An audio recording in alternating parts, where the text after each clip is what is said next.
What comes to mind when you think of exercise? You might think about going to the gym, but what if you aren't going to the gym that day? For most people, they sit at a desk or they're in front of a screen most of the day. And the only activity they get is when they actually go to the gym. We recommend 30 minutes of daily exercise. NEAT stands for non-exercise activity thermogenesis. And today, we're gonna talk about why it is so important, especially when it comes to weight loss. NEAT is all movement outside of your exercise routine. So whether you're at home and you're cooking, cleaning, or gardening, your body is burning calories. All of these low levels of activity combined make NEAT the largest contributor to our total daily caloric burn.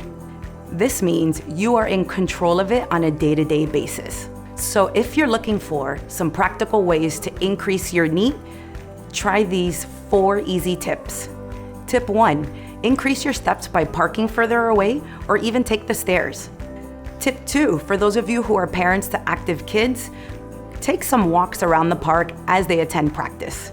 Tip 3, use a standing desk, or while you're on the phone talking, go for a walk. Tip number 4, when you're done with dinner, simply go for a 10-minute walk. So what comes to mind for you when you think about activity throughout your day?